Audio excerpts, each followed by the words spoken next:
Ram Charan already RRR తో multi starrer చేసేశాడు. చిరుతో కలిసి చాలా స్టెప్పులు వేశాడు. ఇక ఎన్టీఆర్ కూడా RRR తర్వాత వార్ 2లో నటించాడు. కానీ అల్లు అర్జున్ మాత్రం ఇంతవరకు మల్టీ స్టారర్ వైపు చూడలేదు. ఆ లోటును కొత్త చిత్రం తీర్చబోతుందట. అట్లీ దర్శకత్వంలో అల్లు అర్జున్ నటిస్తోన్న న్యూ మూవీ స్టార్ కాస్ట్ విషయంలో చాలా ఇంట్రెస్టింగ్ గా మారుతోంది. ముఖ్యంగా పాన్ ఇండియాను షేక్ చేస్తోన్న డ్రీమ్ గర్ల్స్ ఇందులో భాగం కాబోతున్నారని ఇప్పటికే బాగా ప్రచారం సాగుతోంది. దీపిక తర్వాత ప్రాజెక్టులోకి రష్మిక, మృణాల్, జాన్వీ కపూర్ కనిపించబోతున్నారని కొద్ది రోజులుగా సోషల్ మీడియాలో హాట్ టాపిక్ గా మారింది. ఇప్పుడు ఇదే చిత్రంలో విలన్ రోల్ కోసం ఒక స్టార్ హీరోను సంప్రదిస్తున్నారట. ఆయన ఎవరో కాదు, బాహుబలి విలన్ రానా. బాహుబలి తర్వాత రానా చాలా చిత్రాల్లో విలన్ రోల్ చేశాడు. 2 ఏళ్ల క్రితం రజనీకాంత్ సినిమాలో ప్రతినాయకుడిగా కనిపించాడు.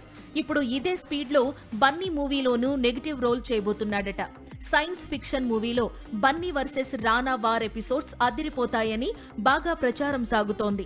గతంలో ఇదే పాత్ర కోసం అట్లీ తమిళ నటుడు విజయ్ సేతుపతిని సంప్రదించినట్లు వార్తలు వినిపించాయి. సాక్షి టీవీ ప్రసారాలను నిలిపివేయడం చట్టరీత్యా నేరం.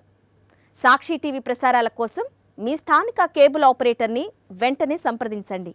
డిటిహెచ్లో, ఇంటర్నెట్లో కూడా సాక్షి టీవీ ప్రసారాలను వీక్షించవచ్చు.